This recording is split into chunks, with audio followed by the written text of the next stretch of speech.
Jackson. I'm David. And this is Half Court Hangout. This is going to be possibly the longest one of these because I feel like we have the most to say and look at players a lot more, in depth. In depth, yeah. So, right now, obviously we have Kyrie and KD coming back strong for the next season. Which was crazy that even was able to happen. We thought maybe the Knicks was going to be the spot that all the free agents went. So the fact that we're even in this position is crazy.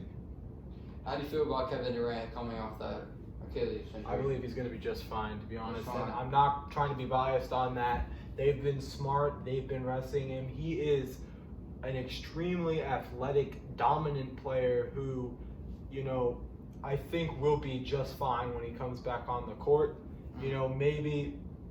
Maybe he'll have to make an adjustment, coming back from the injury and being with a new team. But I think we'll find by midseason he'll be top 5 and MVP candidate, no doubt in my mind. So I'm going to talk about Kyrie Irving for a second.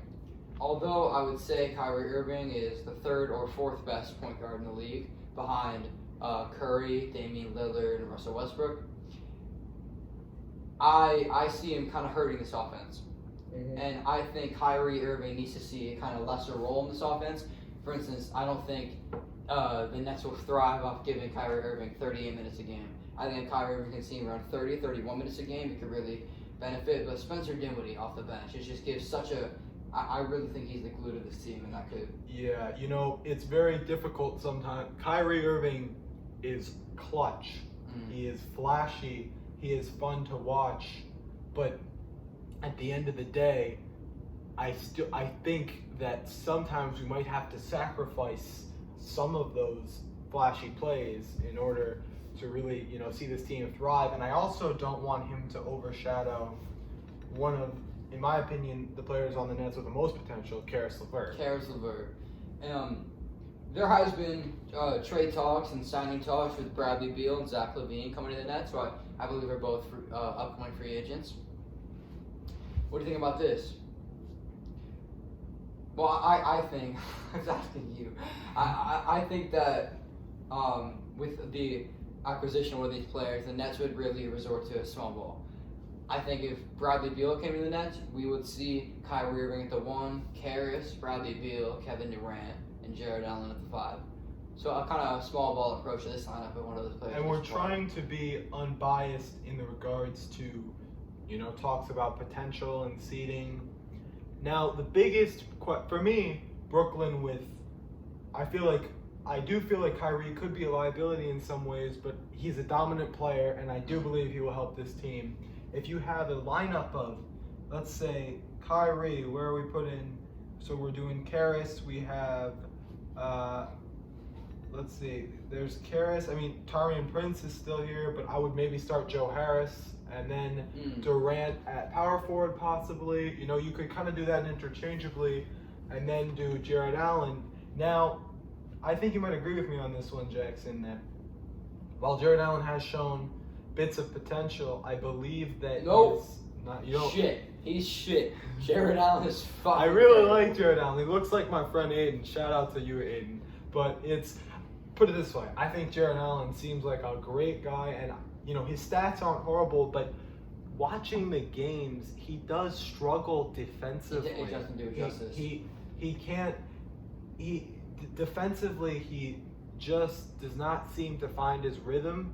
Now, I do believe that there's still hope for him, but I'm not sure. I'd give it a few more years and see, but thinking about, we're trying to not be biased here, but you have players as well, like Rodion Kurucs, who I believe is huge potential.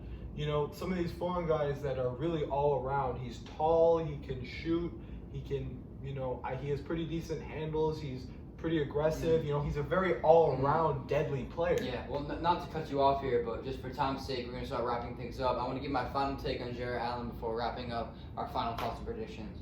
I think Jared Allen could see an actual uptick in his performance on this offense.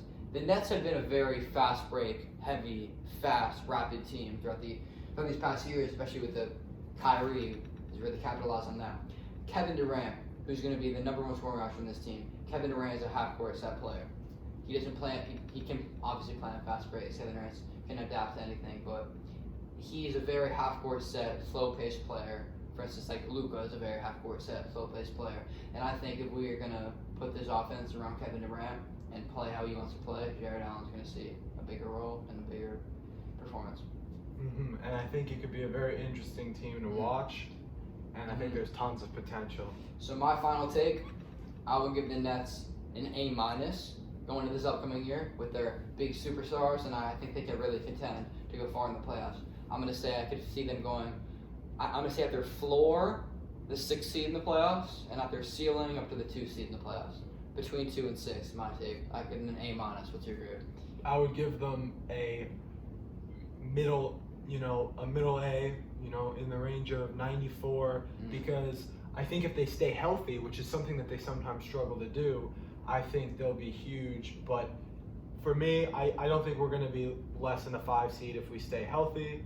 And I'm thinking realistically, 3 seed comes to mind. We could do 2 seed, but I do think, I would say the Nets have a strong chance of making it to the Eastern Conference Finals next year, at least the second round. But yeah, overall, I think if you're giving an A- and I'm giving, a middle A, I think we're around 92, 93 for our average, type thing. Yeah. Okay, so that's our take on the Brooklyn Nets, and I hope you guys enjoy. See you tomorrow for the next one. I'm in a tropic club.